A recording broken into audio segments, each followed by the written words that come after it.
अस्सलाम वालेकुम दोस्तों। आबादी के हिसाब से दुनिया का पहला बड़ा मुल्क, जबकि लैंड एरिया के हिसाब से दुनिया का चौथा बड़ा मुल्क है चीन। अमेरिका के बाद चाइना आज दूसरे नंबर पर आता है। आज से तकरीबन 40 साल पहले चाइना में 90% से ज्यादा लोग गरीबी की जिंदगी गुजार रहे थे।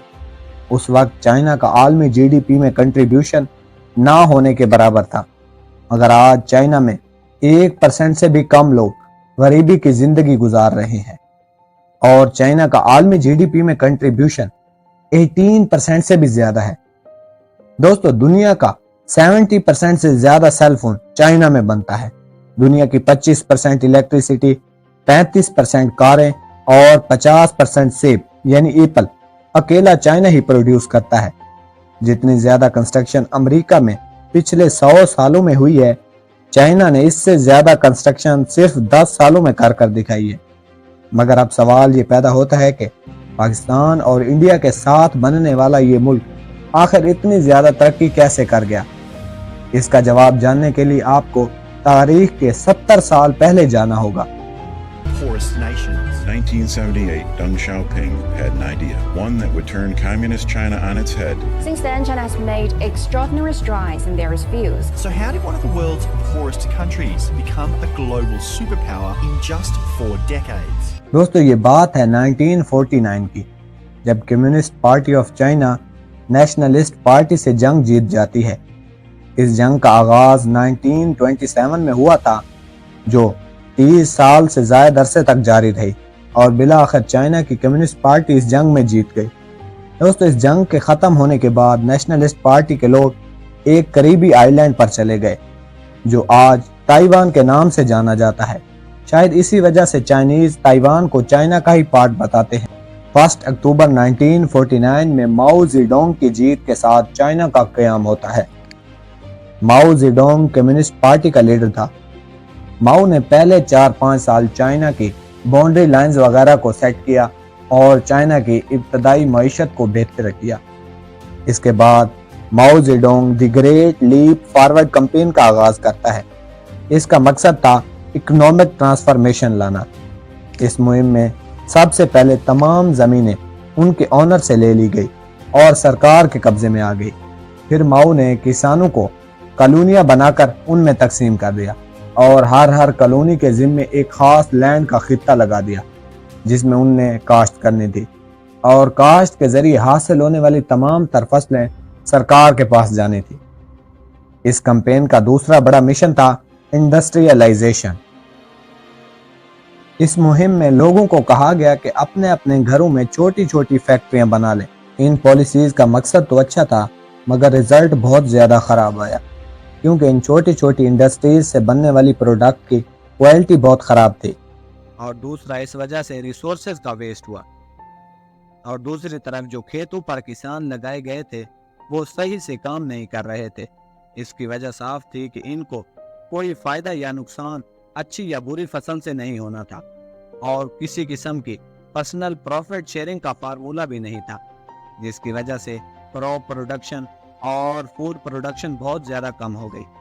मज़ीद ख़राब मौसमों ने ग्रेन की फसल को शदीद नुकसान पहुंचाया, जिसका नतीजा ये निकला कि चाइना में साल 1959 से लेकर 1961 तक एक बड़ा कहत आ गया, जिसकी वजह से 3 करोड़ के करीब लोग मारे गए।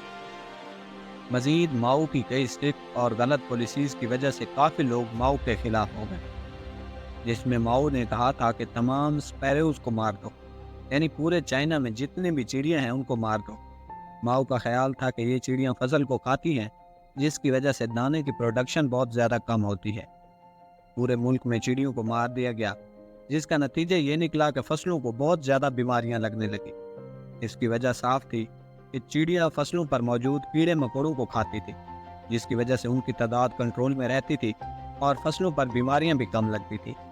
लेकिन माओ की इन पॉलिसीज़ की वजह से फसल की प्रोडक्शन बहुत ज़्यादा कम हो गई। लेकिन माओ जेडोंग अपनी गलती मानने पर राज़ी नहीं था। इसी दौरान एक और कैंपेन शुरू कर दी जाती है। इस कैंपेन का नाम था कल्चरल रेवोल्यूशन 1996। नाम से ऐसे लगता है कि इसका मकसद चाइनीज़ कल्चर को प्रमोट करना था, मगर हकीकत में इस कैंपेन का मकसद अपोजिशन को दबाना था। اس کی وجہ سے ماؤ نے اسٹوڈنٹ کی ایک آرمی بنوا دی۔ اس پرائیویٹ آرمی کو ریڈ گارڈ کے نام سے جانا جاتا ہے۔ ان گارڈ کا مقصد یہ تھا کہ ماؤ کے نظریات کو پھیلائیں اور ان لوگوں کو ٹارگٹ کیا جائے جو ماؤ کے خلاف۔ یہ گارڈ ہر وقت اپنے بازو پر ایک ریڈ کلر کی پٹی باندھ کر رکھتے تھے اور ہاتھ میں ماؤ کے نظریات والی ایک بک لے کر پھرتے تھے۔ وہ تمام لوگ، چاہے ان کا تعلق حکومت سے تھا یا عوام سے، اگر وہ ماؤ کی پالیسیز کے خلاف ہوتے ان پر تشدد کیا جاتا اور ریڈ گارڈ ان کو پکڑ کر مارتے پھرتے۔ وہ تمام لوگ جو ماؤ کے خلاف تھے انہیں غدار قرار دے دیا گیا۔ ماؤ کی پارٹی میں سے بہت سے لوگوں نے ماؤ کی مخالفت کی، مگر ماؤ نے فورس استعمال کر کے ان کو چپ کرا دیا۔ پھر جب حالات خراب ہونا شروع ہو گئے، ریڈ گارڈ آپس میں ہی لڑنے لگے، سکولوں اور کالجوں کو بند کر دیا گیا۔ اب ماؤ کو یہ ریئلائز ہوا کہ یہ ریڈ گارڈ کام کو مزید بگاڑ رہے ہیں، اب مزید حالات کو کنٹرول نہیں کر سکتے، تو ماؤ نے ریڈ گارڈ کو ختم کر کے 1968 میں کنٹرول واپس لے لیا۔ آلموسٹ 10 لاکھ کے قریب لوگوں نے اس کلچرل ریولوشن میں اپنی جانیں کھو دی۔ ماؤ کی غلط پالیسیز کی وجہ سے ٹوٹل 50 ملین سے زیادہ لوگ مارے گئے۔ 1976 میں ماؤ کی صحت خراب ہو جاتی ہے اور اسی کے چلتے ماؤ کی ڈیتھ ہو جاتی ہے۔ ماؤ کی ڈیتھ کے بعد چائنا کی اکانومی اتنی زیادہ مضبوط نہیں تھی، مگر کسی حد تک معیشت میں سدھار دیکھا گیا تھا، جو کہ ماؤ کی کچھ اچھی پالیسیز کی وجہ سے آیا تھا۔ ماؤ کی جن پالیسیز کی وجہ سے چائنا میں بہتری آئی وہ وومن ایکویلٹی اور ایجوکیشن تھی۔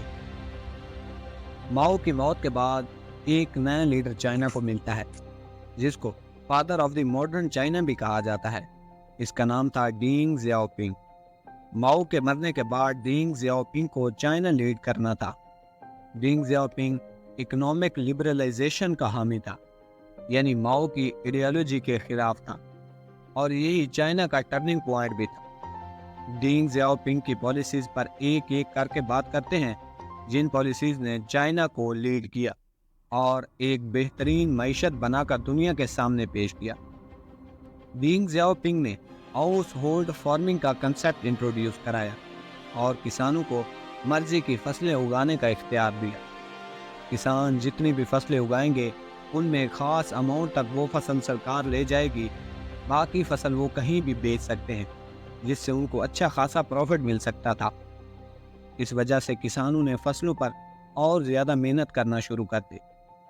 ڈینگ زیاؤ پنگ نے جو دوسرا اچھا کام کیا وہ تھا انڈسٹریز کو پرائیویٹائز کرنا، جو کہ پہلے سرکار کے کنٹرول میں ہوا کرتی تھی، جس کی وجہ سے ان کی پروڈکٹیوٹی بہت زیادہ کم تھی۔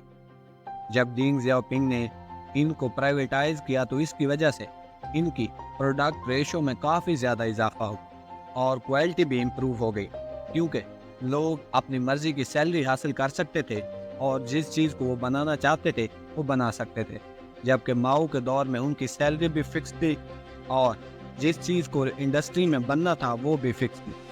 یہ وہ تمام چیزیں تھیں جس کی وجہ سے کافی لوگ پاورٹی ریٹ سے باہر آ گئے، بہت زیادہ نوکریاں جنریٹ ہوئی اور لوگوں کے حالات بدلنے لگے۔ سال 1978 سے لے کر 1984 تک چائنا میں گرین کی پروڈکشن بھی 8% تک بڑھ گئی۔ اس کے بعد ایجوکیشن سسٹم میں ریولوشن لائی گئی۔ 1986 کو چائنا میں ایک ایکول ایجوکیشن کی پالیسی لائی جاتی ہے، جس میں 9 سال تک ایجوکیشن کو فری اور کمپلسری کر دیا جاتا ہے۔ میتھمیٹکس، سائنس، کمپیوٹر اور انجینئرنگ کو پروموٹ کیا جاتا ہے، جس کی وجہ سے چائنا میں ٹیکنالوجی کو اپنایا جاتا ہے اور چائنا ٹیکنالوجی کے فیلڈ میں کافی زیادہ ایڈوانس ہو جاتا ہے۔